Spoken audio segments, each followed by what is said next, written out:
你有没有试过，明明买下了一套学区房，到头来却发现孩子连报名资格都没有？又有没有经历过拼尽全力为孩子铺路，最后却成了别人攀爬的垫脚？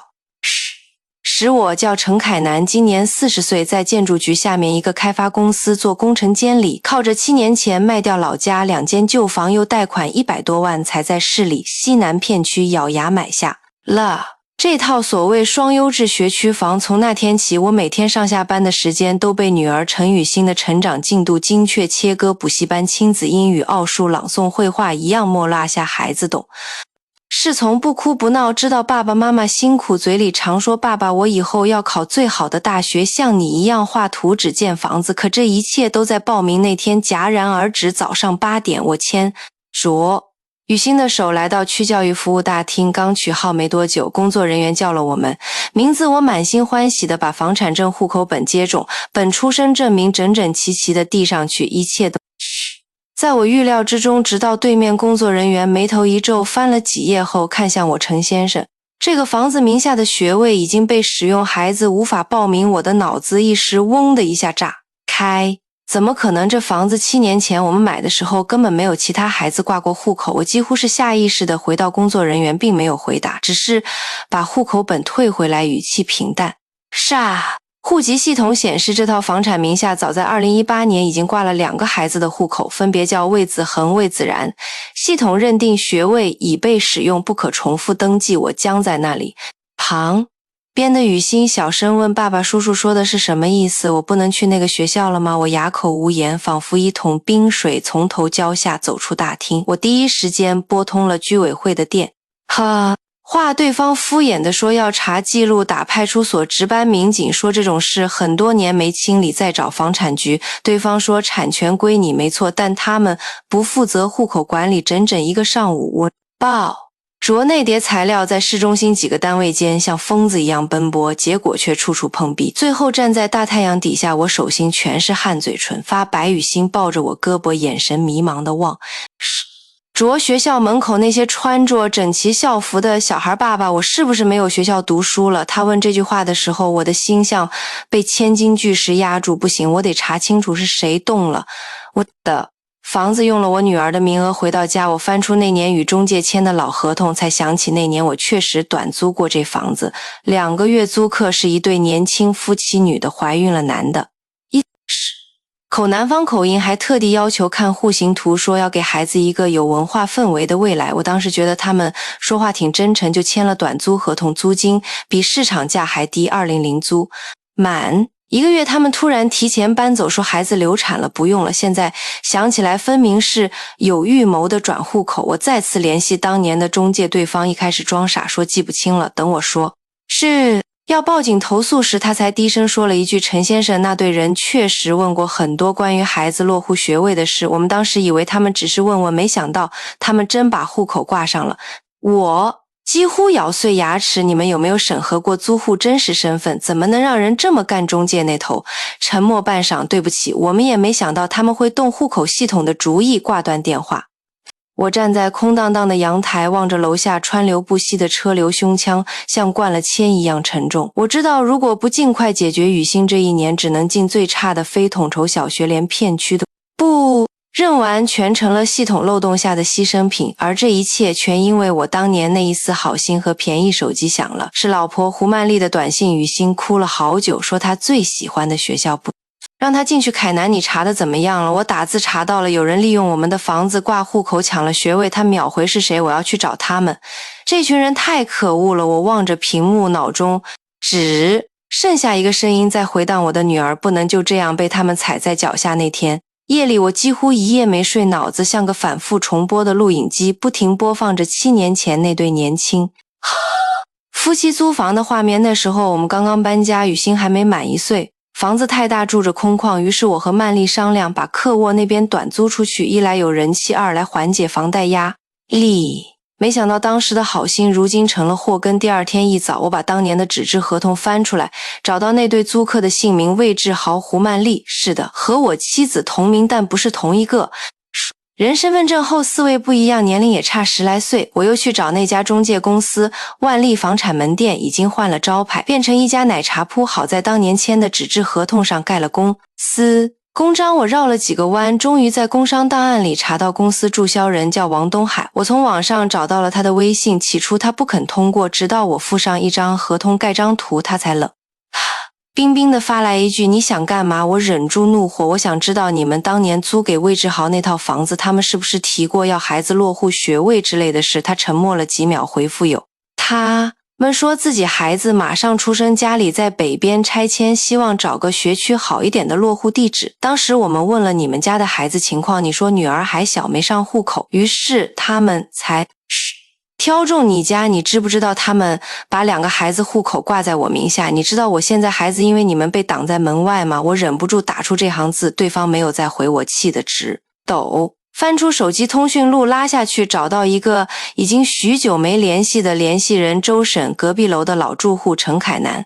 你说那年轻夫妻，我当然记得。他在电话那头顿了顿语，气压低。我记得那女的挺精明的，说话甜长，给我送牛奶。我还纳闷她为啥那么客气。后来有一次晚上2点多，我听见门外有人拍照，好像在照户门。第二天他们就搬走了，拍照队就拿着手机在你家门口拍了好几下，我以为是快递员出错，也没当回事。哎呀，你这么一说，那对人真是。我挂断电话，脑子里却像有千斤雷在滚动。他们根本不是来租房的，是来设局的。他们盯上的是空白学位。更让我怒火中烧的是，我发现我老婆手机里也有教育群里的聊天记。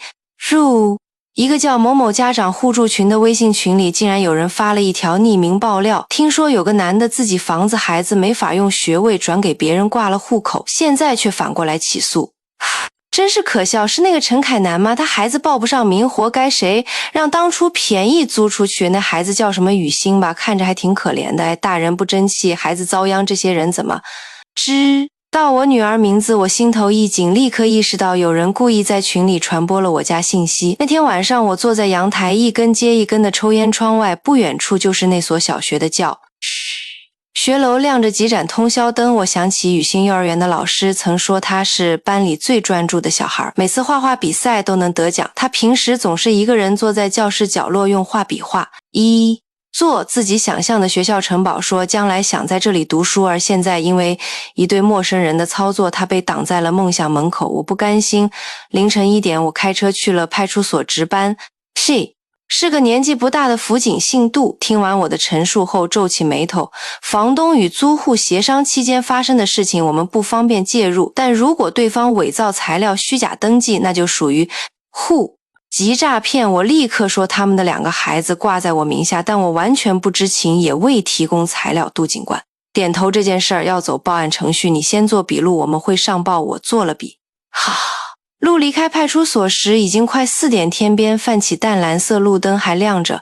我坐在车里，不知要去哪儿。这个城市有千万户家庭，千万个孩子上学，我却像一个无家可归的父亲，在为女儿的读书权利四处流浪。我忽然想起陈远斌舅舅母亲的亲哥哥，年轻时在南洋跑工程后定居海外，性格泼辣，为人仗义。虽然多年未见，但是听说他如今在建国接了好几个中资项目。我们家从小就怕他，但我知道只要我开口，他一定会出手。我拨通了电话，电话那头信号不稳，传来嘈杂的施工。身为凯南舅，我可能真的需要你帮我个忙了。舅舅陈远斌接到我的电话时，语气里没有多余的寒暄，只有直截了当的质问：怎么女儿上学的事出了岔？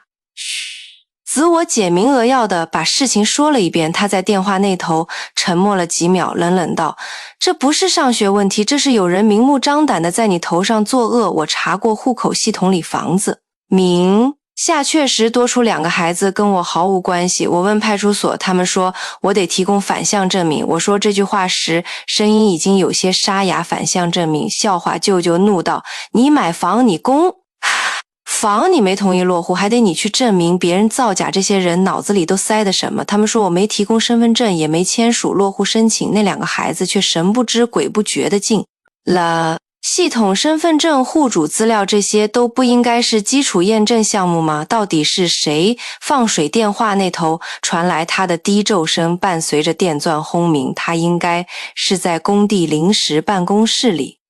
打电话没几秒，他又开口：行，你把房产证、户口本、当年合同复印一份，拍照片发我微信，我来处理。我忙说：就你人在国外。他冷哼一声：我不动我那边的。绿诗行和外交窗口等着挂断电话后，我第一次感觉背后有了靠山。当天我就整理好所有资料发给他，不到半天，舅舅那边的联系人回信说愿意协助我。是把房产下的户口信息锁定，并提出异议，并建议我以申请子女出境的方式暂时冻结户口，以减轻对当前学籍资格的影响。这虽然是一种非常规操作，但也是目前我能走的最合法路线。与此同时，我决定再查一件事，那两个孩子魏子恒、魏子然他们的真实户籍信息。我带着身份证和房产证再次回到户籍窗口，这次我没有激动，而是冷静地提出信息核查申请理由是发现他人非正常户籍挂靠严重影响家庭权益窗口的工作人员换了人，是个中年女警。见我资料齐全，神色严肃，点了点头。你等一会儿。大约过了20分钟，他回来了，手里拿着一叠打印件递给我时，压低了声音：你说的两个孩子确实在你这儿。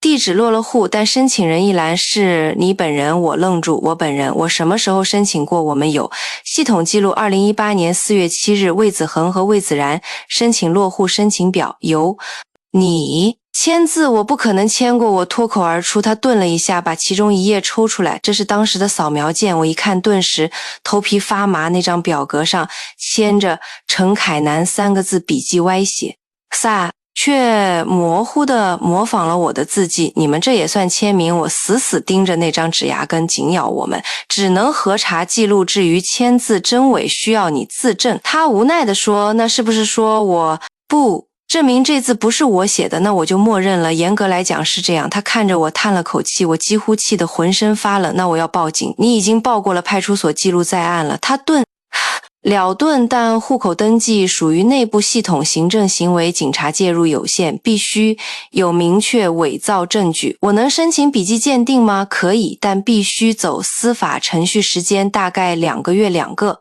月。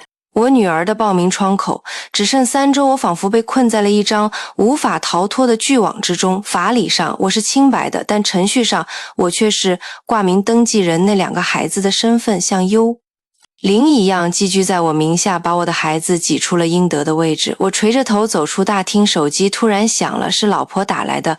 凯南学校班主任打电话来说，雨欣在课上哭了，说他再也不想画他梦想的学校了。我鼻尖一酸，这一天似乎比任何一次工程验收都要难。晚上我坐在书房，一遍遍看着那张假签名的落户表，越看越气。突然我脑中灵光一闪，我记得当年租客曾通过中介发过电子版合同副本给我，邮箱格式是 Word。 我搜索了一下邮箱，果然找到了。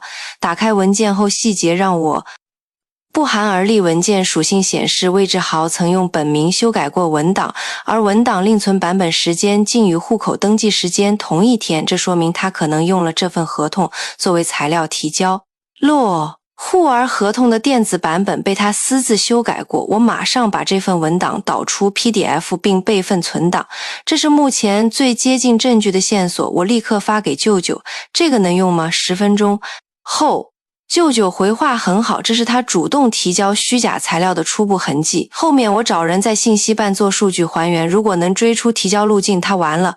我盯着那几个字，手不自觉的握紧成拳，同时我的手机震动了，是教育局群发的短信提醒：各位家长请注意，公立小学报名系统将于次周一正式开放户籍信息，将自动同步，请务必时还有6天，我要在这6天里为我的女儿拼出一个应得的位置。等我从教育局短信中回过神来，时间已经是晚上8点，小区灯火辉煌，但我心里却一偏死寂。我知道接下来要做的不只是等待，而是要面对魏志豪他们。我找到那年合同上的联系方式，拨通了那个手机号码，3声响后电话接通，对面是个低沉的男声为魏志豪，我声音冷得像冰，我是陈凯南。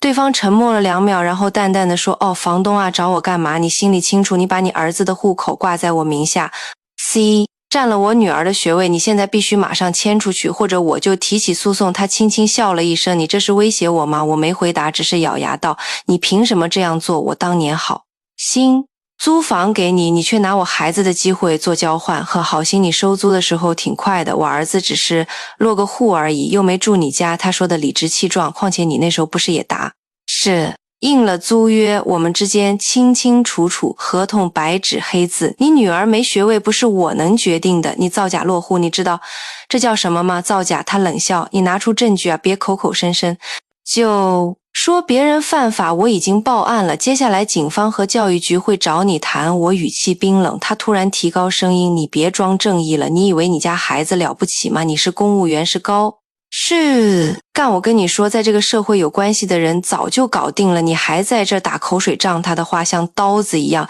一句句戳在我胸口。哦，对了，他语气忽然一变，变得玩世不恭，不，我们换种方式谈，说不定以后这房子还是我们家的呢。你家女儿啊，不行就去别的学校嘛，小地方挺多的嘛。我握着手机的手发抖，怒火直冲脑门脊，忽想要当场冲出去找到他，但我知道这种人最擅长激怒别人，然后录音录像反咬一口。我深吸口气，冷冷地说，你等着，挂了电话我摔掉手机，手指都在颤抖。这时老婆胡曼丽推门进来，看见我怒气冲冲地坐在地上，脸色大变。怎么了？你联系到那人了？我把事情简略地说了一遍，他气得差点摔掉手里的水。背这种人也配当父母？他们怎么不去偷不去抢？他们就是在偷啊，偷户口，偷学位，偷我们女儿的未来。曼丽的眼圈红了，声音发颤，你说我们是不是这辈子太老实了？房子是我们的，孩子是我们的，为什么连上学的权利都要看人脸色？我搂住他，轻轻说，不会的，我会想办法。可我也知道光靠愤怒解决不了问题。第二天早上，我发现业主群里炸了锅，有人发了一张我和雨欣的照片，上面配了几句话，听说有人买了房，孩子报不了名就想赖账，真是笑死人。房子是你的不假，但学位早用了，你孩子晚出生也怪得了别人。现在一些家长啊，真是占不到便宜就报警，活该。不就是程家那个工程男吗？听说老婆还不是地人，孩子这么卷有啥用？我看到这几条消息时几乎要气疯了。这些人不问前因后果，只看表面热闹，就在背后乱嚼舌根。更可怕的是我的隐私信息正点点被撕裂，挂在公共舆论场中，任人评头论足。我不知道是谁发的，这些照片很可能是魏志豪或者他的朋友，甚至可能是那个教育群里匿名的爆料。我回了3条信息，冷静有力，房主，我是陈凯南房主，那2个户口未经我许可材料涉嫌伪造，警方已立案，房主造谣者我已截图存档，保留起诉权利。间群里安静了几分钟，然后一条消息跳出来，房东来了，好大的官威，你有本事起诉全中国用学位的租户啊！我没再回，就在这天中午，我接到一个申号码打来的电话，是市中心一位教育记者打来的，对方自称在微博上看到我被转发的故事，希望采访我。程先生，您是否愿意公开发声讲述作为被挂户者的经历？我们正在筹备一组关于学区房黑户的系列报道。我心中一动，这是一个机会，不是为了炒作，而是为了让更多人知道这件事不是个例，是普遍存在的黑灰操作。好，我答应了。当天晚上，我写了一篇名为《我的房子、我的孩子和别人的学位》的长文，附上合同照片、户口记录截图为签名扫描键，以及雨欣坐在书桌前望着小学围栏的背影文章。在城市家长圈公众号发出后，一夜之间阅读量破了10万，评论区有人支持我实名支持陈先生，我不能让善良人吃亏。这种事我们小区也有过，房东完全不知道租客一户口就锁5年。也有人讽刺，你怪谁啊？怪自己蠢啊，签合同不看别装清高，买得起学区房还在这哭穷。但我不怕了，我知道我已经不能退了，这个世界可以不完美，但我至少要给我女儿争回一个公平的起点。我不是为了面子，也不是为了出名，而是为了那个曾在画本上一遍遍画下梦想小学的女孩。为了雨欣，我必须打赢这场仗。那一夜我失眠了整栋楼，仿佛只有我家的窗户还亮着。我坐在书房角落，背对着门，盯着电脑屏幕上的那份居住户口登记表，发呆。魏志豪的签名印在上面，歪歪斜斜，却仿佛是烙在我脑门上的一道耻辱凌晨。12点我才靠在椅背上，迷迷糊糊地睡着梦里。我站在小学的校门外，看见雨欣穿着校服，背着小书包，一步步地往校门走。可是走到门口，却被一个穿制服的工作人员拦住。你是谁的孩子？我是程雨欣，我住在某某路12号。那人低头翻了翻名单，然后冷冷摇头，没有你。雨欣慌张地看向我，我想冲过去，喉咙却像被什么堵住了一样，喊不出声。他眼里浮起雾气，抬起手擦了擦眼角，然后缓缓转身，消失在灰白的晨雾里。我猛地惊醒，汗水湿透了后背。客厅传来轻微的动静，我走出去，看到曼丽蜷缩在沙发角落，抱着女儿的小书包，眼眶通红。雨欣今天没说话，一整天在画画，她声音沙哑，画了她自己，坐在教室角落。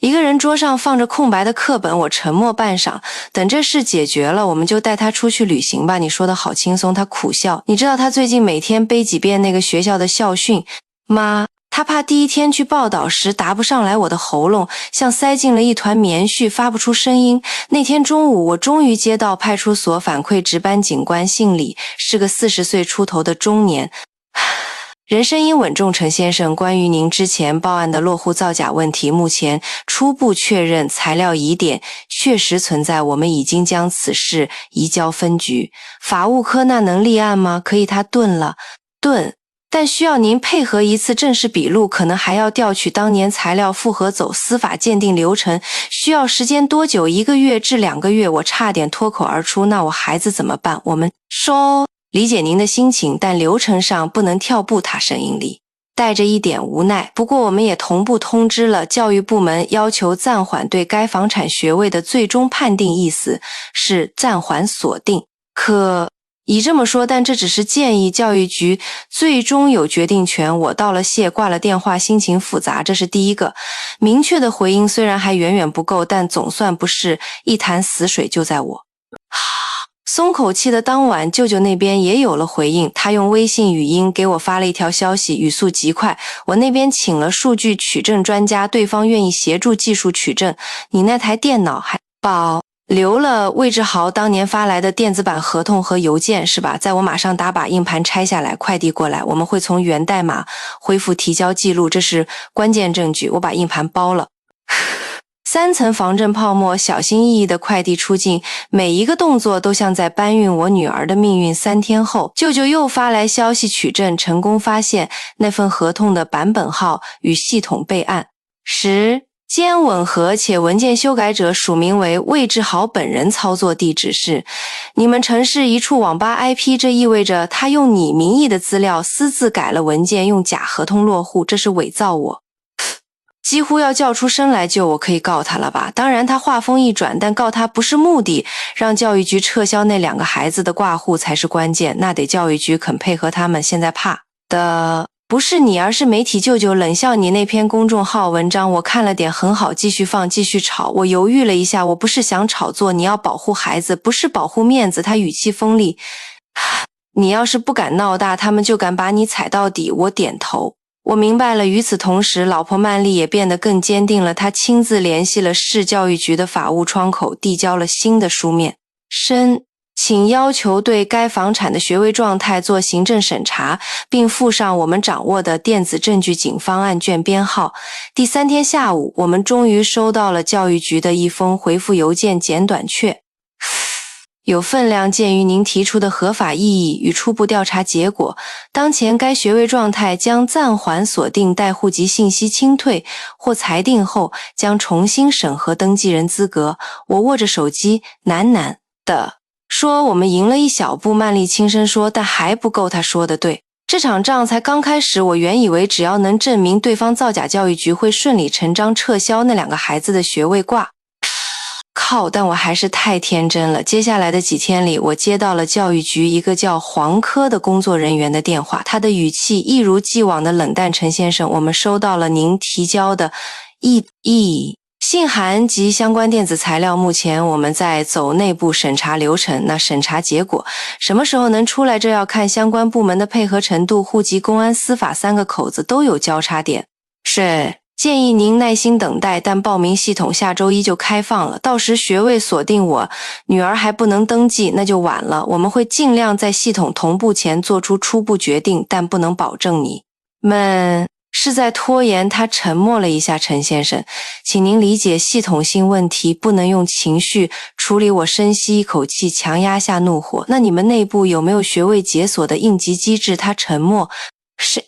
更久有一种方式，可以先行申请临时户籍冻结声明，但必须有公安备案和派出所证明我可以办，请在48小时内提交，我立刻挂电话，马不停蹄的赶往辖区派出所。找到李警官，他看过文件后皱眉，这东西之前没办过，不过确实可以由我们出具临时冻结意见书，盖章盖派出所公章，但需要上报区公。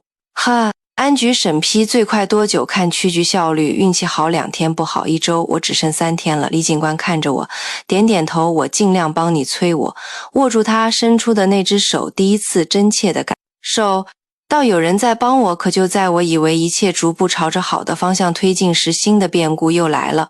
那天下午，我回到单位，主管把我叫进办公室，脸色复杂。凯南，你最近家里是不是出了点事？我一愣，怎么？他迟疑了一下，上头收到匿名举报，说你涉嫌户口操作违规资料作假，利用职务影响入学录取我，差点没站稳。谁举报的？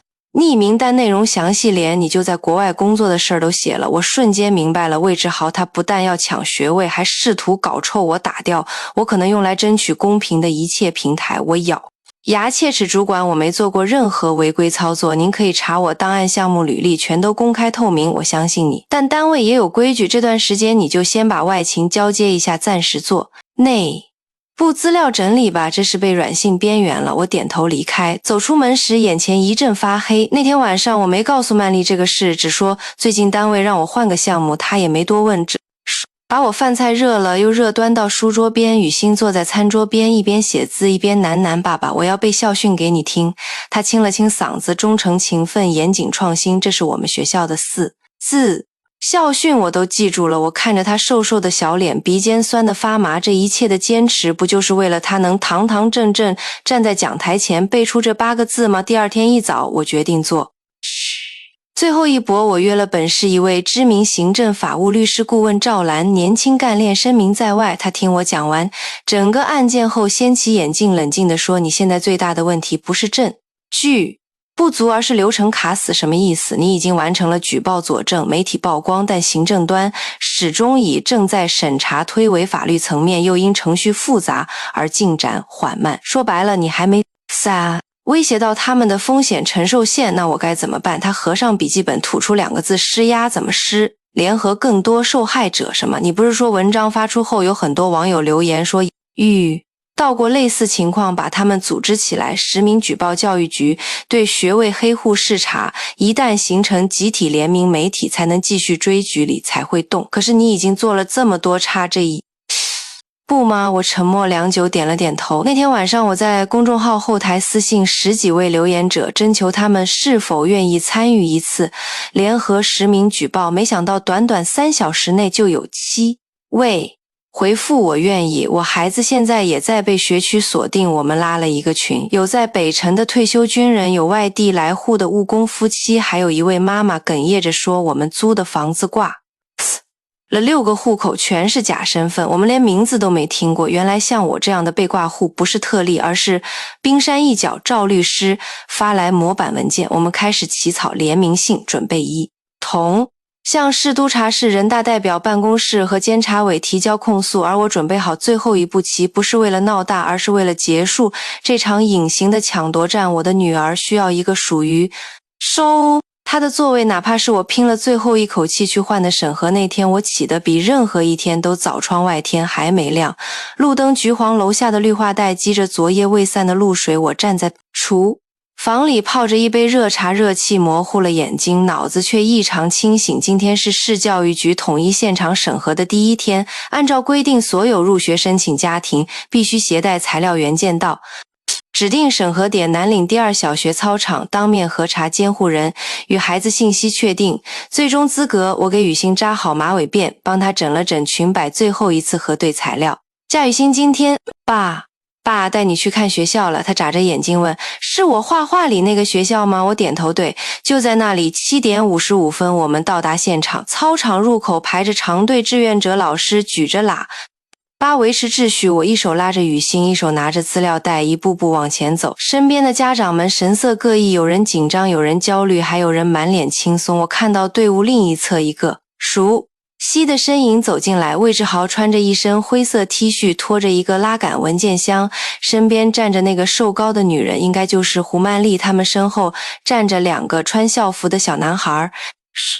那一刻，我的拳头不由自主地攥紧他们，也看到了我。魏志豪冲我冷笑，嘴角还带着一丝嘲弄。我没有回应，只低头看着雨欣，她正兴奋地东张西望，目光里全是对未知校园的好奇与热爱。轮到我们时，审核桌后坐着2位教育局老师、1名派出所协警以及1位法务审查员，他们接过我们的资料，逐一核对。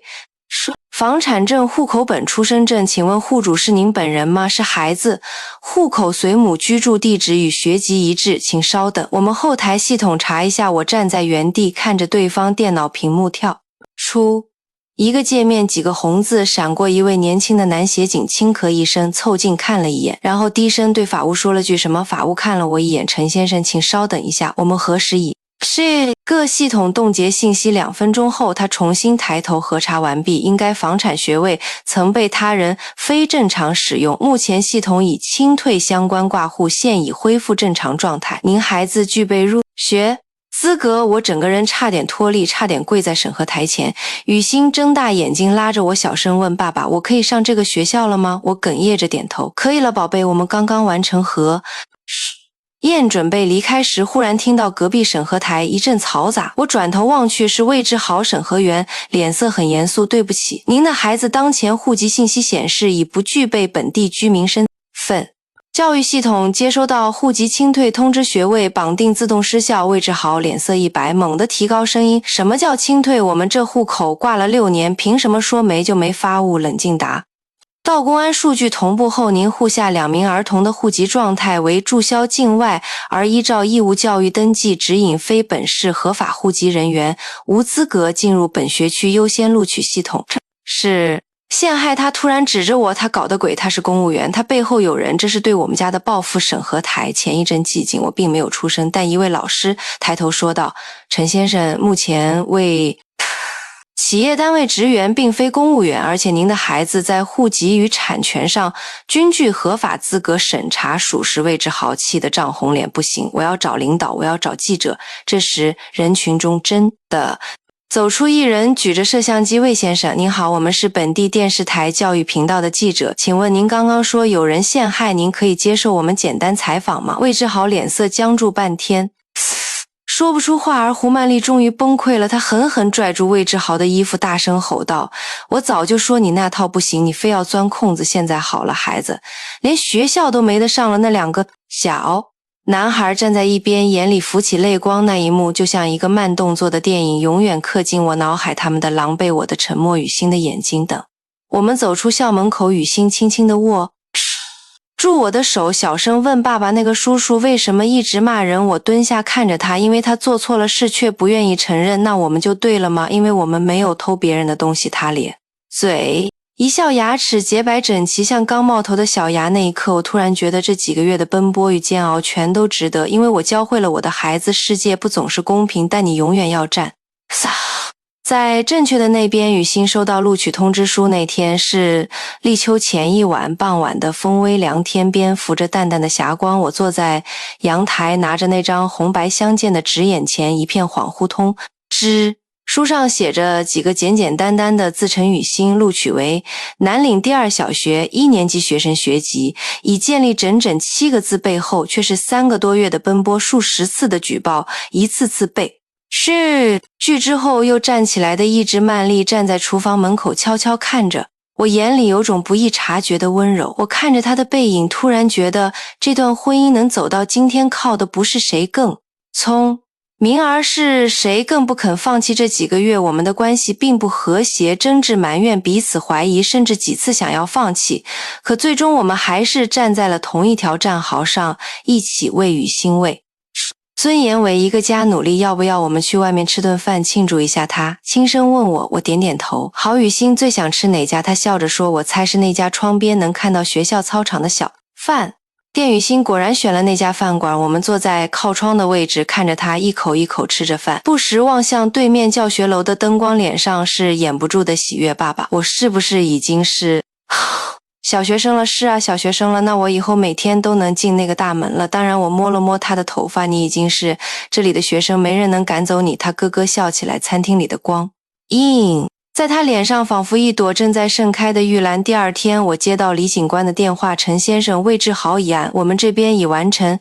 初审，他确实使用虚假材料进行户籍登记嫌伪造国家机关公文，目前移交检察院处理。我陈声问，那他们的2个孩子怎么办？母亲带回原籍，目前已由教育局安排转至户籍所在地学校。我点点头，他们的孩子是无辜的。你这话说得好。李警官笑了，很多人都把气撒在孩子身上，其实错在大人。你女儿能进好学校，不是因为背景，而是因为你撑起了他的底线。我道谢，挂断电话。从那之后，魏志豪的影子从我的生活中慢慢消失，他没有再出现在小区，也没有在群里发言。听说他们已悄然搬走，像从未存在过一样。但我知道他的故事还留在了网络上，在那篇被不断转发的公众号文章底下，依旧有人留言，我就是那个被挂户的人。我懂陈先生的无奈，你点赞现实虽残酷，但你做了我们都不敢做的事。我曾经以为忍让是成熟，现在我知道忍让只是让坏人得寸进尺。这些声音如涓涓细流，从四面八方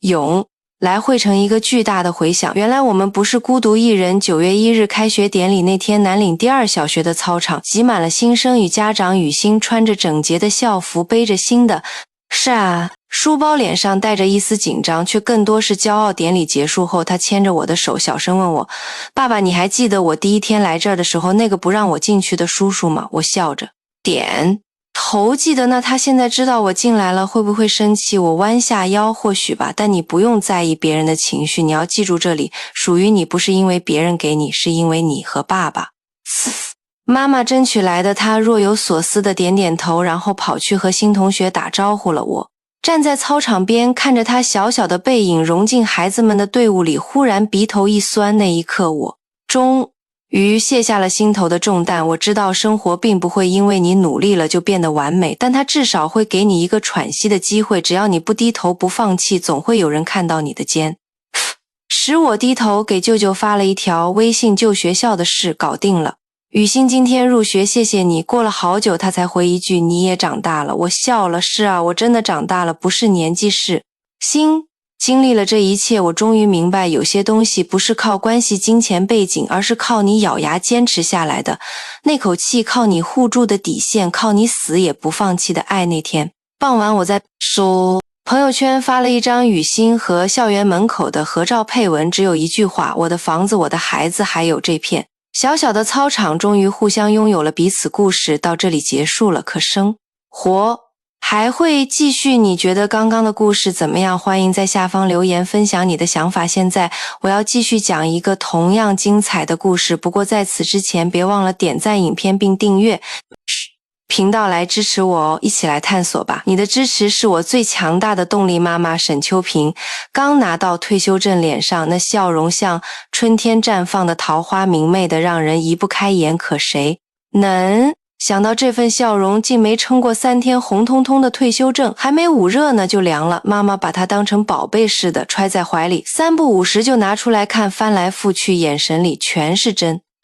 惜和满足。柳柳，你瞧，妈以后也是有空闲的人了。她眼睛亮晶晶的，那光芒就像夜空中最亮的星星，满怀对未来生活的憧憬。那天晚上，我们一家3口围坐吃饭，难得的温馨时光，像冬日里的一炉炭火，暖暖的。妈妈一边夹菜一边兴致勃勃地规划她的退休生活。我要去学广场舞，以前工作忙的连地都顾不上踩一脚现在好了，可以天天去跳了。还有啊，我年轻的时候多喜欢画画啊，这些年一直没碰笔，现在终于能重新拾起来了。他笑着继续说，对了，老李他们几个还约我说，等天气暖和了，一起去苏杭走走看看江南水乡的风景。我转头望向他，穿着朴素的家居服，头发随意挽着，虽然眼角有些细纹，可整个人是神采飞扬。我从心底为他高兴，温柔地说道：妈，您说的对，您辛苦了大半辈子，真的该好好享受生活了。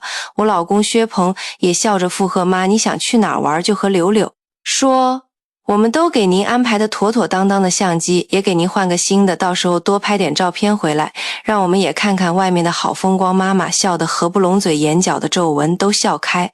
是了花还是我闺女和女婿，董事一家人有说有笑，其乐融融，像极了一幅最美的家庭画卷。可就在这温暖的氛围中，爸爸蒋成杰缓缓放下筷子，清了清嗓子。他那张国字脸平日里就严肃，这会儿更是多了几分威严，说：我有件事要告诉你们。妈妈脸上的笑容一下子凝固了，疑惑地转头看着他，他语气淡淡的 ：“C。”像在说今晚的菜有点咸，我已经把照顾妈的保姆辞了。这话一出，就像一块冰砖砸进了热气腾腾的火锅里，砰的一声，整间屋子都安静了。妈妈的笑容像被冻住了一样，嘴角僵硬，眼中的光也一寸一寸暗淡了下去。我心头一紧，隐约感觉到不对劲。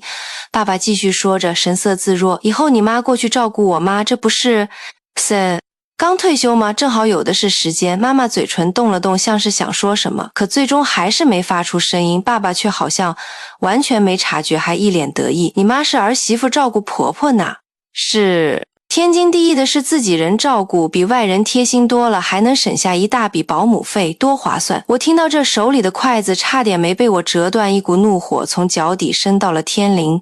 哈，省钱贴心这算盘打得连隔壁房间都能听见噼里啪啦的响声。妈妈低着头，肩膀微微颤抖，好半天才低声说：陈姐，我这才刚退休，也想喘口气，过点自己的日子。可爸爸皱起眉头，直接打断他：想什么照顾妈，不是你应该做的吗？别家儿媳妇儿都争着干，就你事多，声音不大，却句句像钝刀子一下一下的划进妈妈心里。妈妈终于沉默了，只是眼眶慢慢红了。我努力压下怒气，语气尽量平静：爸，这话我不能认同。爸爸瞥了我一眼，显然没把我这个小辈放在眼里。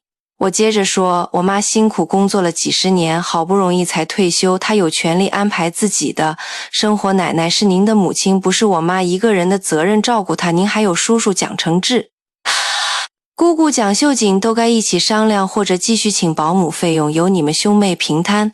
爸爸听完，像被踩了尾巴的猫，啪的一拍桌子，碗碟都跳了起来。蒋柳，你敢这么跟长辈说话，你个不孝女！你妈嫁进我们蒋家，就该照顾我妈，是她的本分。唾沫芯子都快喷到我脸上了。妈妈吓了一跳，赶紧拉住我，示意我少说两句，可我不能退让。我心里明白的很，今天我要是退了一步，妈妈的后半生就彻底没希望了。我迎着爸爸的怒火，一字一句地说：爸，现在都什么年代了，本分不是这么用的。我妈是您的妻子，是这个家的女主人，不是您家的附属品，更不是免费的佣人。她有自己的人格，有权利选择她的生活。爸爸气得脸红脖子粗，我不管。新社会旧社会，孝顺父母就是天经地义。我冷笑一声，孝顺没错，但不该以牺牲我妈的生活为代价。她也有父母，也有身体，也有自己的兴趣和梦想。她的退休证不是卖身契，更不是您家的上岗证。如果您真孝顺您自己，怎么不去伺候奶奶？您不是也退休了吗？这话显然戳中了他的痛处。他每天不是去公园下棋，就是跟老哥们钓鱼，日子过得比谁都滋润。他被我堵得说不出话来，只能颤抖着手指着我：你这个忤逆的东西！妈妈急得眼泪都掉下来了。柳柳，少说两句，别气你爸。他转头对爸爸说：程杰，你别生气。让他说完，可爸爸压根儿不听，甩开妈妈的手，扭头走了。你看看你教出来的好女儿，翅膀硬了，竟然敢教！嗨，训起他爸来了。这顿晚饭最终还是在剑拔弩张的氛围中草草收场。我妈一边叹气一边回了房间，一个人坐在床沿，眼泪悄无声息地滑落，打湿了枕角。我爸怒气未消，在客厅里不停踱步，嘴里还咕哝着没规矩不懂礼数。我望着他那笔挺却显得有些孤独的背影，心里升起一股难以言说的悲哀。这就是我的父亲，一个彻头彻尾的中国式大男子主义者，愚孝至极却又异常好面子。在他心里，妻子的付出是天经地义的，而母亲的意愿则高于一切，不可违逆。第二天，他果然没闲着，天还没大亮，脸就绷得像块冰似的，对着我妈说：“快点收拾收拾，跟我去妈那。”我妈满脸为难，嘴唇康康陈结。我话还没说完，我爸就不耐烦地打断我什么。我快点，我一听立马站了出来，我也去他一瞪眼，语气不善：“你去干嘛？添乱吗？”我语气平淡：“我去看看奶奶尽尽孝心，她拿我没辙，只能着脸带着我和我妈一起去了奶奶张桂芬家。奶奶家离我们不远，就在一个老旧的居民小区里。一进门，一股夹杂着多年未通风的霉味儿和刺鼻的药味儿扑面而来，让人忍不住皱起眉头。奶奶张桂芬已经78岁了，头发灰白，瘦小的身躯蜷缩在沙发上，一件深色的旧棉袄把她裹得严严实实，脸上布满皱纹，神情看起来有些刻薄。看到我爸进门，他那浑浊的眼睛里顿时闪过一丝亮光，可当视线落在我妈身上时，那亮光立刻变得审视而挑剔。陈杰来了，他有气无力地问了一句，我爸立刻换上关切的笑脸，凑上前去嘘寒问暖：“妈，您怎么样？”奶奶长叹一声，开始絮絮叨叨：“哎呦，我这身上哪都不舒服，腰疼腿疼，头晕脑胀，那保姆又走了，家里冷锅冷灶的，连口热水都没人给我倒。”他说着说着，还时不时用余光瞟我妈，那语气里的指桑骂槐，谁听不出来？我爸赶紧接话：“妈，您放心，秋萍以后天天来照顾您，她退休了，有的是时间。”奶奶一听这话，脸上立马露出得意的笑容，整个人仿佛都精神了几分。她一边说一边拉起我妈的手，拍了拍，语气却带着一种施舍和安排的意味：“还是儿媳妇，好比外人贴心，秋萍以后就辛苦你了。”我妈被她握着手，脸上挤出一丝比哭还难看的笑容，滴滴滴应了一声。从头到尾，奶奶都像没看到我一样，全程无视。我仿佛我只是个空气，我站在一旁冷眼旁观着这一场母慈子孝、婆媳和睦的表演，心里只浮现一个念头：奥斯卡真该给您老发做小金人。我爸那脑子八成是被孝道牌水泥糊住了，竟然一点也看不出他妈那点小算盘。有些人啊，不是老糊涂了，而是老得更理直气壮的坏了。从奶奶家回来的路上，我妈一句话都没说，脸色比黄连还苦。我知道她心里委屈，可面对我爸，她不敢说什么。回到家，我爸自觉完成了任务，神情轻松地回房间休息了。晚上我走进我妈的房间时，她正坐在床边发呆，眼圈红红的。妈，我轻轻唤了她一声，她一见我，眼泪就像断线的珠子一样扑簌簌地掉了下来。柳柳她哽咽着说：“妈，不是不想孝顺奶奶，可是你爸和你奶奶那态度，妈心里堵得慌。我都退休几年了，就想着近几天嫁给你爸，这些年奶奶明里暗里给我多少气受，我都忍了。年轻时她嫌我生的是女儿，没给蒋家传宗接代，对我总是冷言冷语，横挑鼻子竖挑眼。后来你叔叔家生了儿子，他更是把所有好东西都送过去，对我连个好脸色都没有。现在我退了，他们还想把我拴住，当牛做马。”他越说越激动，眼泪止不住。我赶紧递上纸巾，轻轻拍着他的背，安慰他：“妈，别怕，有我在，这事不能就这么算了。你想过什么样的日子就过什么样的日子，谁也别想绑架您。”他看着我，眼神里掺杂着一丝希望，还有一丝不安。我语气坚定：“爸那边我来处理，他这种行为不仅是不尊重您，更是对我们小家的干涉。为了您这场仗，我必须打赢。忍让是换不来尊重的，只会让他们得寸进尺。”我把整件事和我的想法原原本本告诉了我老公薛鹏。31岁，是个 IT 工程师，性格温和明理，讲道理还特别疼我。他听完之后眉头也皱了起来。柳柳这次爸确实做得太过了，妈辛苦一辈子，刚退休就要全天候照顾奶奶，这不合适。不过他还是有些迟疑，但奶奶年纪也大了，爸也是一片孝心，要不折中一下，让你妈白天去照顾几个小时。我立刻摇头，态度坚决：“不行。”开了这个口子，后面就收不住了。天几个小时，明天就是一整天，后天可能还得晚上陪床，而且凭什么我叔叔蒋承志、姑姑蒋秀锦他们不也是奶奶的孩子吗？怎么就盯着我妈一个儿媳妇儿？使唤薛鹏叹了口气，你说的对，奶奶确实太会拿捏人了。想了想，她还是站在了我这边，柳柳我支持你，不过你也注意方式，别把关系闹僵，毕竟还是一家人。我点头表示明白，但也清楚地知道和稀泥是解决不了问题的，只会让那些惯会搅局的人更得意。有些底线是绝对不能退让的。接下来的几天，家里的气氛降到了冰点。我爸看我态度坚定，嘴上不说，但转头就开始对我妈施加压力。他先是好言好语，在他面前念叨着什么家和万事兴、孝顺儿媳、有好名声，邻里邻居都看着呢之类的。我妈虽然心里委屈，但经不住她日复一日的念叨，态度有些松动了。她偷偷对我说，柳柳，要不我就去几天，辛苦点看看妈我。真的是忍不下去了，您不能再退让了，这不是忍几天让几次的事，这是关系到您下半辈子的大事啊！您一旦低了头以后，就再也抬不起头来了。他讲面子，可您的委屈谁来管？您的晚年幸福谁来保障？我情绪激动地劝着我妈，她听着我的话，眼神中多了几分动摇和迷茫。我爸这人平时软弱，今天却一反常态，忽然硬气起来。他指责我妈不懂大局，自私自利，不会替他分担压力。更过分的是，他竟然说出你妈把你养大不容易，你作为儿媳照顾她是应该的。重话，我妈被他说的眼泪在眼眶里直打转，快要崩溃了。我气得冲到我爸面前，爸，如果您真孝顺，就亲自去照顾奶奶，或者叫上您弟弟蒋承志、妹妹蒋秀锦，大家坐下来好好商量怎么救你一个。人家的责任别整天在家里逞能，只会拿我妈出气。她善良不代表就该被欺负。我爸被我顶得脸色铁青，一时说不出话来，气得浑身发抖，指着我妈咆哮，你这个不孝女，迟早要被你气死。甚至还威胁我妈沈秋萍，我告诉你，你要是不去照顾我妈，那我就天天去我妈那儿住，是咱这个家也别过了。这一番话像把刀一样扎进了我妈的心里，她用手捂着脸，哭得不能自已。道德绑架最残忍的就是专挑亲人下手，刀刀见血。我看我爸是指望不上了，便决定主动出击，给叔叔蒋承志和姑姑蒋秀锦打电话。我先拨通了蒋承志的电话，电话一接通，我礼貌地喊了一声，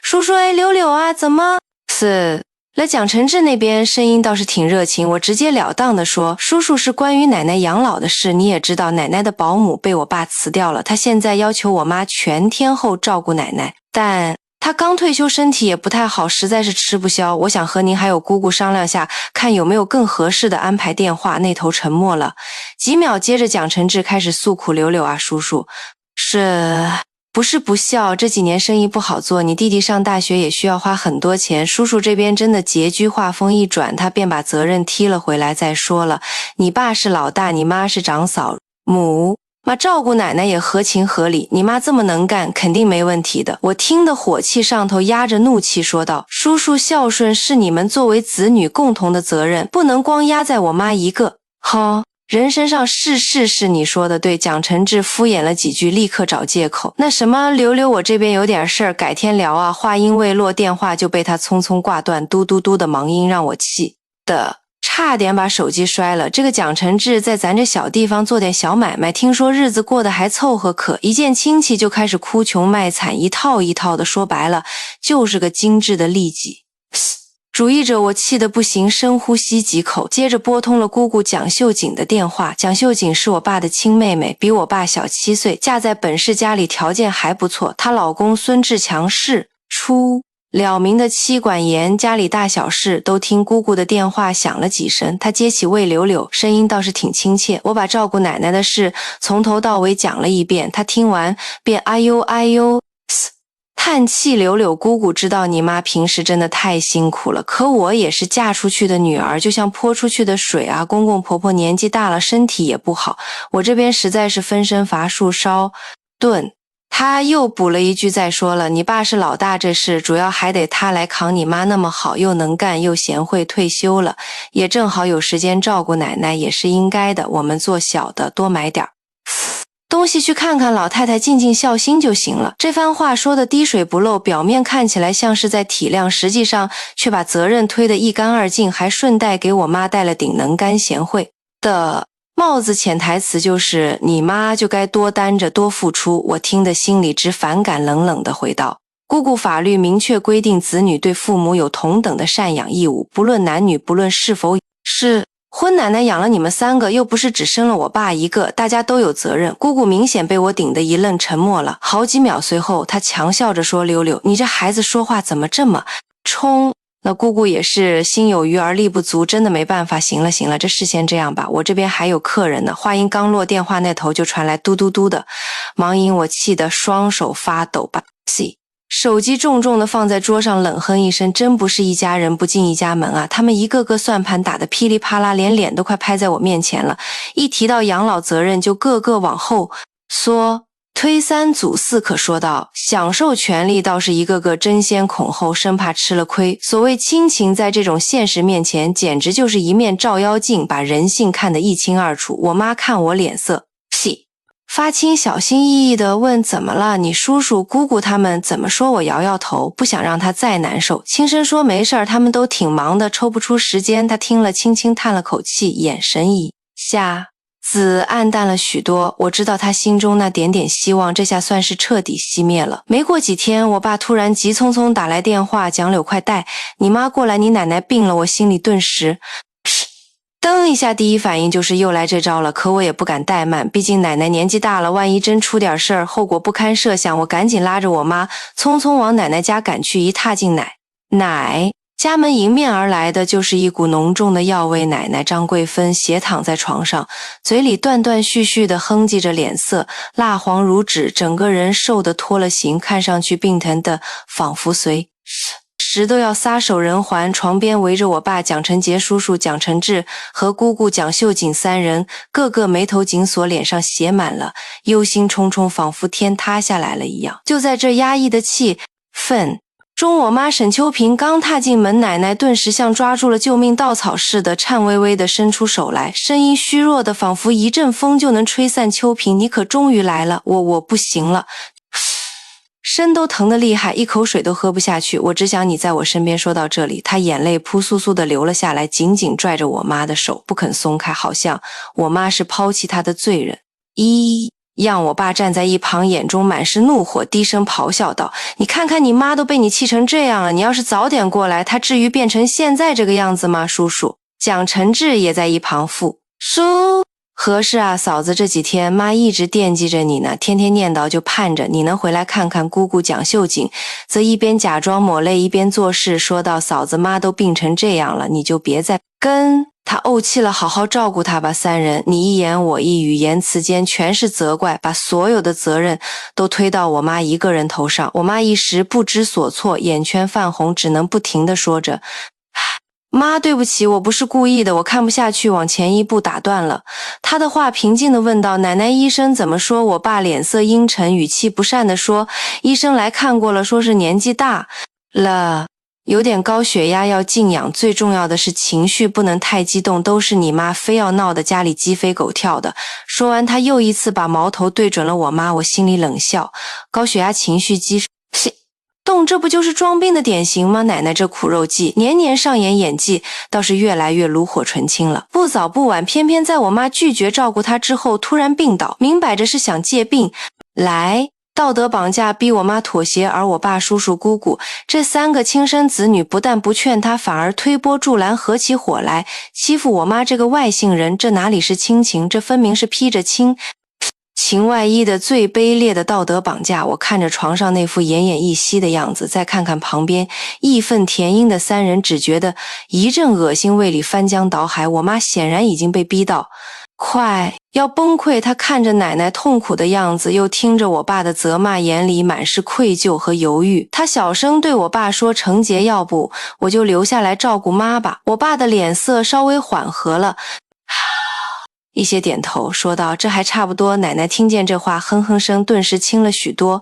嘴角竟隐约浮现出一抹得逞的笑容。我心中警铃大作，绝不能让妈就此妥协。要是这次退让了，那他之前所有的坚持都将付诸东流。我立刻出声：妈，您别急着，答应奶奶生病了，我们大家都担心，但照顾她不该只是您的责任。爸、叔叔、姑姑，你们才是奶奶的亲生子女，现在她生病了，更应该轮流尽孝才对，这才是做子女应尽的本分。我语气不卑不亢，句句在理，而且我妈刚退休，身体也不好，钱为了这个家操劳太多，医生也叮嘱她要好好休养，如果因为照顾奶奶把身体拖垮了，那不是本末倒置吗？我话音刚落，爸的脸立刻沉了下来，黑得像锅底一样。叔叔皱起眉头，张了张嘴，终究什么都没说。姑姑也想反驳，却找不到合适的理由，只能干瞪眼。奶奶见情势不对，哼哼声又响了起来。哎呦，我这命苦啊，养了几个白眼狼啊，儿媳妇都不愿意伺候我这个老太婆了。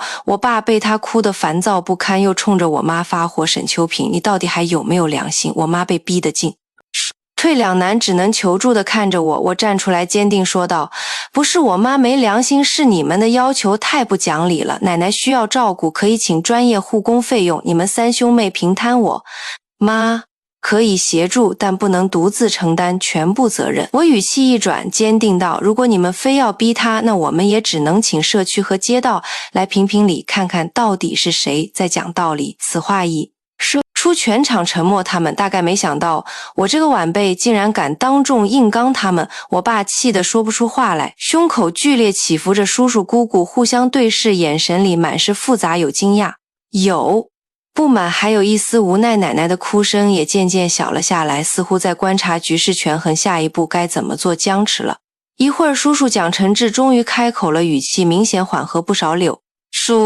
柳啊，你别激动，咱们是一家人，有话好好说，请护工也不是不可以，只是费用方面。姑姑蒋秀锦也连忙附和：是啊，柳奶奶年纪大了，还是家里人照顾着，更放心些。我毫不退让，放心不放心那是你们子女该考虑的问题。我妈已经为这个家付出太多，如今退休了，就该有自己的生活。如果你们不放心护工呢？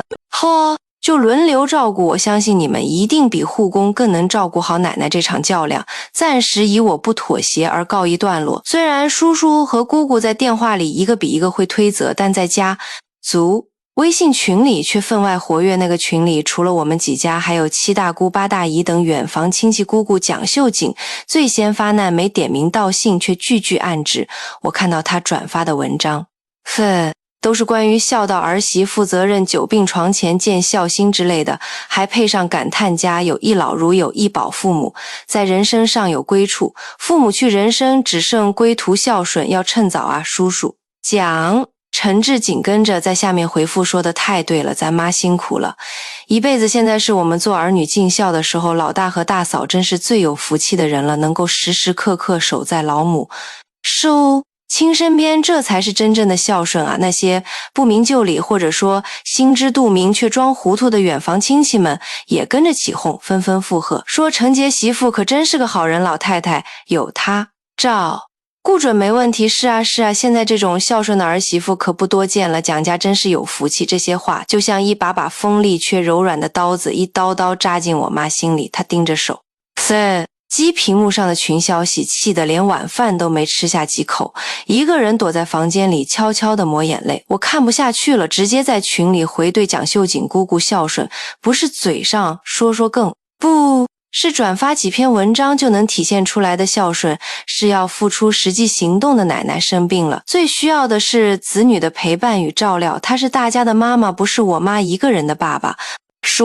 叔叔姑姑，你们每一个人都有无法推卸的责任。我这番话刚一发出，群里瞬间安静了几秒，紧接着就像捅了马蜂窝。姑姑蒋秀锦第一个跳出来：蒋柳，你怎么这么说话？我这不是关心你奶奶吗？你这态度是干什么？我们做长辈的说两句还碍着你了。接着叔叔蒋承志也开口：柳，你这孩子真是太不懂事了，居然在群里公然顶撞长辈，眼里还有没有规矩了？一个平时从不怎么说话的远房表婶也跳了出来：现在的年轻人啊，真是越来越不像样，翅膀硬了，连长辈都不放在眼里。更有一个远房的堂叔公倚老卖老的说：蒋承杰啊，你这女儿得好好管管了，太没大没小了。他们你一句我一句，纷纷指责我无理任性。不懂人情世故，说我被宠坏了，是个大不孝。我妈看着这些消息，急得赶紧给我发微信，柳柳别跟他们吵了。我回他妈没事，您受了这么多委屈，我不能不管。我盯着手机，气得浑身发抖。这些人站着说话不腰疼，只会在一旁煽风点火，道德绑架，从来不顾及我妈的感受。正当我准备继续回击时，老公薛鹏拉住了我，他接过我手机，皱着眉头说：“柳柳，少说两句吧，我知道你委屈，也知道妈委屈，可是群里那么多人，你吵也吵不过他们的，只会让爸妈更没面子，让事情更将他们是长辈，说两句就让他们说吧，别往心里去。”我看着他，第一次感到失望。面子，爸爸的面子重要，妈妈的幸福和健康就不重要了吗？长辈就可以随便指责人，不问青红皂白。我看着薛鹏，冷冷地说：“这不是面子的问题，这是原则。”他叹了口气：“我知道，可是家务事本就难断，你爸那边，你奶奶那边总得有人让步。”他的意思是让我妈让步。我心里一沉，连最亲密的丈夫也无法完全理解我，站在我这边。我第一次感受到一种深深的无力和被孤立的感觉。唾沫星子真的能淹死人，尤其是在名为亲情的舆论场中。最终这场群里的围攻，在我爸发了一句孩子们不懂事，给大家添麻烦了，家里的事我自己会处理，并附带一个红包后草草收场。他还私下里警告我，以后不许在群里乱说话。我妈的情绪因此更加低落了，彻夜失眠，白天也恍恍惚惚。我爸虽然看在眼里，急在心里，但他没有反思自己的问题，反而把所有责任都推到我妈身上，说是他不配合，是我从中作梗。他对我的态度越来越冷淡，对我妈的逼迫也越来越紧。他开始3天2头跑去奶奶家，每次回来都唉声叹气，说奶奶身体越来越差，吃不下睡不好，都是因为我妈不去照顾，还说邻居们都在背后议论说他娶了个不孝顺的老婆，他把面子看得比什么都重要。终于那一天，我爸又从奶奶家回来，说奶奶哭着骂我妈不孝，还不如去死。他忍无可忍，彻底爆发。那晚他喝了酒，浑身酒气，冲进我妈房间。我听到动静不对，赶紧跟了过去。只见我爸红着眼睛怒指我妈，大吼：“沈秋萍，我给你3天时间考虑，要么你明天就搬去照顾妈，直到她满意为止，要么我们就离婚。”我妈脸色瞬间惨白，瞪大了眼睛，嘴唇颤抖，却一句话都说不出口。我冲过去挡在她面前，怒视我爸：“您怎么能说出这种话？就为了让妈去伺候奶奶，您就要离婚？”我爸醉眼迷离，但语气却强硬：“蒋柳，这是我和你妈之间的事，你别插嘴。她要是不孝顺，这家就别想太平。”我气得浑身发抖：“爸，您清醒点吧，这不是孝不孝顺的问题，是您在无理取闹。我妈为这个家辛苦了大半辈子，现在好不容易退休了，难道就不能让她过几天舒心日子吗？”我妈拉住我，小声哽咽：“柳柳，别跟你爸吵了。”我爸一把推开我，继续怒吼：“沈秋萍，别给我装可怜，这些年你享了多少福线，再让你尽点孝道，你就推三阻四的。”我妈的眼泪夺眶而出：“陈姐，我什么时候享过福？我从嫁进这个家开始，白天上班，晚上顾家，哪件事不是我操心？我辛苦了半辈子，现在终于可以喘口气了，为什么就不行？”我爸冷笑：“别说这些了，哪个女人不是这么过来的？就你事多。”我再也忍不住怒吼道：“爸，您太自私了，只在乎自己的面子和奶奶的情绪，从来没在乎过我妈的感受。您的孝顺为什么非要建立在我妈牺牲的基础上？”我爸被我气得抬起手想打我，我毫不退缩，死死地盯着他。这时雪鹏赶了过来，一把抓住了我爸的手：“您别激动，柳柳说的没错，妈这些年真的太辛苦了，她刚退休不久，就让她轻松轻松吧，奶奶呢边的事我们可以一起想办法解决。”我爸瞪了薛鹏一眼，冷冷地说：“你是外人，少插嘴。”薛鹏却不恼，语气平和却坚定：“爸，我不是外人，我是柳柳的丈夫，是您的女婿，我也是这个家的一份子，有责任和大家一起分担问题。奶奶生病了，我们都着急，但不能把所有的责任都压在妈一个人身上。”我爸听后神情稍有缓和，但依旧固执地反问：“那你说怎么办？难道要让我妈一个人在那边受苦？你们这些做晚辈的就忍心袖手旁观？”我深吸了一口气：“爸，我们可以请专业护工来照顾奶奶，他们有护理知识和经验，能把奶奶照顾得妥妥当当。费用方面，叔叔和姑姑那边，我们3家平摊既公平又合理。”我爸皱了眉：“请护工那得花多少钱啊？外人照顾哪比得上自己人？贴心我耐心地解释爸钱的事，我们可以商量护工是经过培训的服务更专业，至于贴心您和叔叔姑姑作为奶的亲生儿女也可以多去看看奶奶，陪她聊聊，天奶奶自然能感受到家的温暖。她沉默良久，低头思索着。就在这时，妈轻轻扯了扯她的衣袖，陈杰，我觉得是柳柳说的对，我不是不愿意尽孝，只是真的有点力不从心了。这些年我为这个家付出了太多，现在我只想有点属于自己的时间，去做一些自己喜欢的事情。爸看着妈，眼里闪过一丝愧疚，轻叹一声：秋萍，是我不好，没有考虑你的感受，我只是觉得妈年纪大了，需要人照顾，而你最合适。我趁机补充爸照说，顾奶奶确实是应该的，但不能全靠我妈一个人，我们可以制定轮班计划，或者请护工协助，既确保奶奶得到良好照顾，也让妈能过上属于自己的退休生活。爸点点头，你说的有道理，是我太固执了，没顾及大家的感受。听到这话，我心中一块石头终于落了地，这场家庭风波总算看到缓和的曙光。第二天，爸主动联系了叔叔蒋承志和姑姑蒋秀锦，请他们来家里商量奶奶的养老安排。叔叔姑姑来的时候神色有些勉强，但见爸神情严肃，也不敢多说。爸轻嗓子开口，今天叫你们来是为了商量妈的养老问题。之前我考虑不周，把所有压力都压在秋萍一个人身上，这事儿是我错了。叔叔和姑姑互看了一眼，说话我接着开口，叔叔姑姑奶奶是大家的妈，我们都有责任照顾她。现在妈刚退休，身体也需要调养，不能让她一人承担照顾奶奶的重担。我们可以请护工费用3家平摊，同时我们也可以轮流去看奶奶，陪她说说话，让她知道家人始终在身边。蒋承志皱眉，请护工得花不少吧？而且外人真能尽心尽力吗？蒋秀锦也点头，是啊，我还是觉得自己人照顾才放心。嫂子退休了，时间多些，多辛苦点吧。我忍不住提高了声量，叔叔姑姑照顾奶奶不是我妈一个人的责任，请护工是为了减轻大家的负担，也是为了奶奶得到专业的照顾，费用3家平摊，对大家都公平。爸也开口了，承志、秀锦、柳柳说的对，我们不能只考虑是啊，自己还要顾及秋萍的感受。这些年她为这个家付出了太多，现在该让她轻松一下了。护工的费用3家平摊，这是我们应尽的义务。叔叔姑姑见爸都这么说了，也不再坚持。3人商量了一会儿，最终同意了我们的提议。接下来的几天，我们开始联系家政公司，面试了几位护工，最终选中一位经验丰富、口碑家的阿姨。护工上岗后，奶奶的生活顿时井然有序。她按时做饭喂药，陪奶奶聊天，定期带她去医院检查奶奶的身体，慢慢稳定下来，情绪也好了不少。妈终于能喘口气，她重新拿起画笔，报名了社区绘画班，每天上午去学习绘画技巧，下午在公园和老姐妹跳广场舞，日子过得丰富多彩。而爸也从这次风波中得到了反思，他开始主动分担家务，还常常陪妈去看电影、逛街，两人的感情比从前更融洽了。然而平静的生活并没有持续太久。那天晚上，我们正为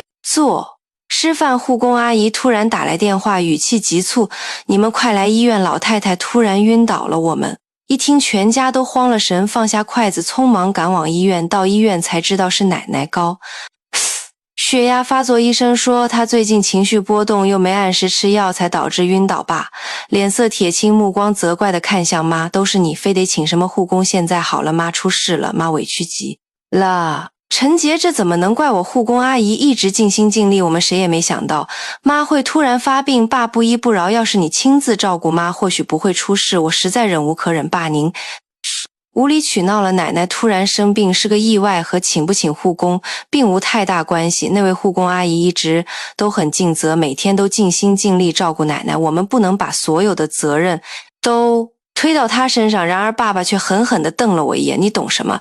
你奶奶现在这个样子全都是你妈害的。我气得浑身发抖，声音都有些颤抖。爸您这样太不讲理，妈妈为了这个家付出了那么多，您不能总是这样苛责她。我们还在争执不下的时候，医生从病房里走了出来，他语气温和地告诉我们，老太太的病情已经稳定了，不过还需要住院观察一段时间。听到这个消息，我们一颗悬着的心才稍稍落地，赶紧推门走进病房。只见奶奶安静地躺在病床上，脸色苍白的几乎透明，眼窝微陷，看上去十分虚弱。我心里一紧，鼻子有些发酸，立刻走上前去，轻轻握住她的手。奶奶，您感觉怎么样？奶奶缓缓睁开眼，看到我们，眼泪瞬间滑落成结。妈，老了不中用了，还给你们添麻烦了。爸爸赶紧弯下腰，轻声安慰妈，别这么说，好好养病就行，剩下的我们都会安排好的。自那天起，我们一家人开始轮流照顾奶奶。爸爸、叔叔和姑姑几乎每天都会来医院陪奶奶说话聊天，而我和薛鹏也尽可能利用休息时间来帮忙。妈妈虽然身体不好，但仍坚持每天做些有营养的饭菜送到医院来。随着照顾奶奶的时间一长，我们也慢慢发现了许多以前没注意到的问题。原来奶奶平时饮食习惯不好，爱吃重口味的东西，又不按时吃药。我们劝了她无数次要注意身体，但她总是左耳进右耳出。有一次我送饭去医院，刚走到门口就看到奶奶偷偷掀起被子，从枕头底下摸出一包咸菜在吃。我连忙走过去把咸菜拿走。奶奶，这不能吃啊，太咸了，对您身体不好。奶奶撇撇嘴，有些不高兴。我就吃一点点没事。是的，我耐心地劝她，奶奶您得听话，按时吃药，吃清淡些，病才能好的。快，您也不想总住在医院里吧？奶奶沉默了一会儿，终于轻轻点了点头。好吧，我听你的。一场病也让我们家悄然发生了变化。爸爸开始反思自己的态度，意识到他这些年对妈妈确实太苛刻了，从来没有真正站在她的立场上去体谅她。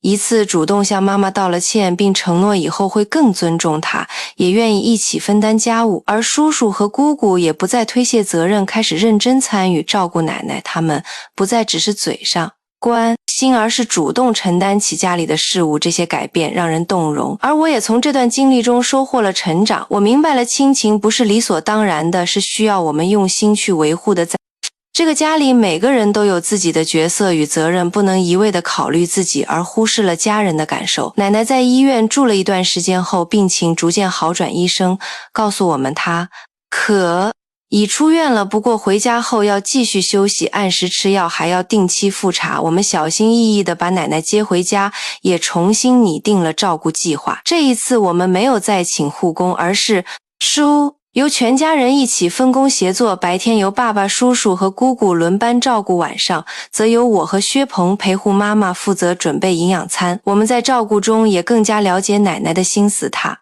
并不是怕苦怕累，而是不想给我们添麻烦。她只希望我们能多陪她说说话，多一些陪伴与关爱。日子一天天过去，奶奶的身体也逐渐恢复了脸上的笑容也越来越多，他常常拉着邻居的手，笑着夸我们孝顺，而我也在这场家庭的考验中变得更加成熟。我学会了如何处理家庭矛盾，学会了如何真正去关心家人。我深深明白，亲情是一种需要经营的感情，只有彼此理解和支持，家庭才能真正幸福。这场发生在退休后的风波，虽然让我们经历了一些坎坷争吵，但也让我们更加团结，更加懂得了彼此的重要。我相信未来的日子里，我们一家人会携手同行，共同创造一个更温暖、更幸福的家。